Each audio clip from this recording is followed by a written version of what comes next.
Our first question comes from the line of Liezl. Please go ahead. Hello.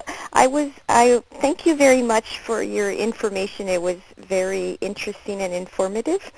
I was wondering if you had any information on the CDX-110 vaccine that is being, I think, developed in the States, or? The short answer is no. It's a vaccine for ovarian cancer?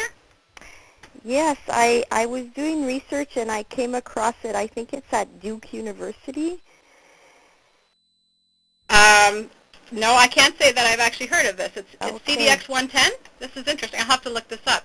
Okay, yes, it's a vaccine, and I'm not sure. For me, I have a recurrent cancer, so I guess a lot of the research you're talking about is not as pertinent. I'm not sure if you can talk about some of the research that would be more pertinent for those women of us who have recurrent ovarian cancer. Almost all the clinical trials that I spoke about in the targeted therapies are almost always open to women with recurrent cancer. Okay. Very few of the new drugs are even allowed to be tested in women with a primary disease, simply because it's felt to be appropriate to treat with standard of care, which we know will likely work, rather than doing any experimental testing. But almost all the clinical trials that are available to ovarian cancer patients are often for women with recurrent disease. Okay, thank you very much. And I just did a quick search for the CDX-110. It does target what's called the EGF receptor. And while EGF receptor is present in some ovarian cancers, the inhibitors, the targeted therapies that have been developed and that have been used or tested in women with ovarian cancer that are targeting EGF receptor have not been very effective. So although I have no idea whether this vaccine would be effective, currently or in the recent past, all the clinical trials that have tried the EGF receptor inhibitors have not been very successful in ovarian cancer patients. Okay, thank you very much. You're welcome. Our next question comes from the line of Patty. Please go ahead. Yes, I'm interested in the PARP inhibitors. As somebody who has had ovarian cancer and BRCA1 and 2 positive, I'm just wondering if these inhibitors are something that can be, should I be asking to be in a trial in order to prevent a recurrence? So this would be for treatment and not prevention, these PARP inhibitors. Okay. But certainly, and I do know that the National Cancer Institute of Canada has been working on developing trials for this. I'm not too sure who would be organizing the ones for ovarian, but certainly contacting the NCIC, Clinical Trials Group. Okay. They might be able to provide you with more information about if and when those trials are available.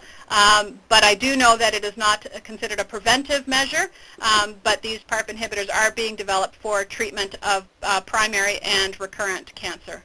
Okay, thank you. You're welcome. Our next question comes from the line of Helen. Please go ahead. Hello, it's Helen from Hamilton. First of all, I'd like to refer to slide number 10 and the interperitoneal treatment or therapy. I also have just completed my first recurrence successfully. I understand, though, that interperitoneal therapies are only used on upfront cancers? As opposed to recurrent cancers? Yes. Yes, at this point, yes, I think that's true. I just thought I'd help clarify that for that first lady who you were referring to something that about recurrence, and I know that I was pretty sure that one was specifically for upfront. My second question is regarding slide 11 under early detection screening conversation. You mentioned a code. I'm not sure if it was a gene. Is it HG as in Gordon 4? HG 4? It's actually as a marker? HE as in Edward? Elephant.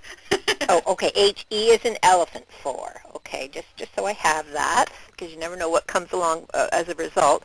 And you mentioned that 6 markers are indicating early and successfully. About what percentage did you say that was successful? If you go through all of the studies that have been done looking at markers individually or in combination, seems to be the most predictive at the moment is a panel of 6 markers that has a sensitivity of detection of 95.3%. 95.3. Sounds good.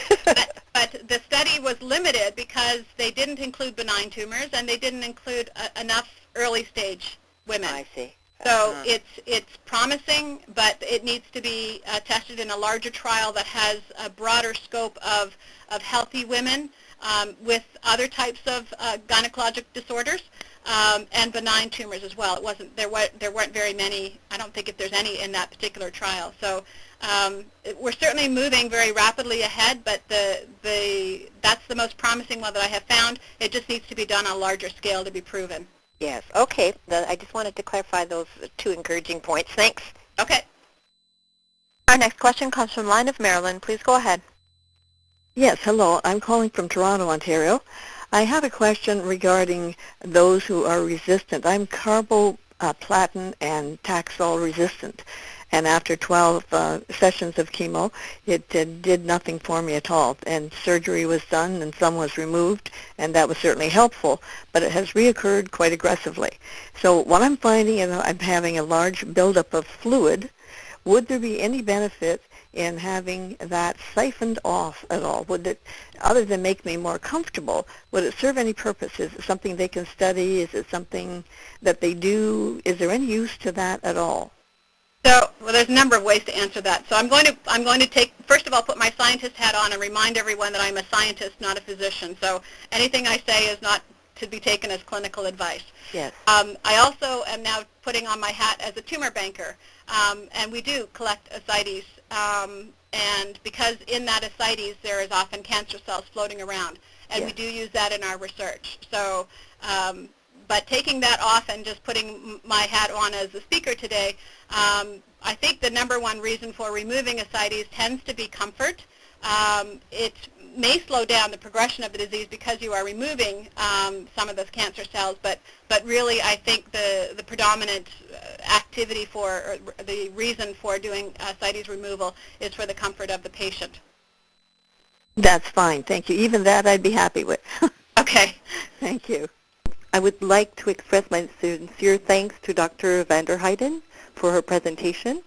If you would like to listen in again to this, or you want to share this session with friends or colleagues, it will be available on YouTube next week. The next Caring Voices session will be on March 23rd, 2011 at noon on Fish Out of Water, a play on men being helpful to women who have cancer with Karen Fergus. You can listen to it on our YouTube page.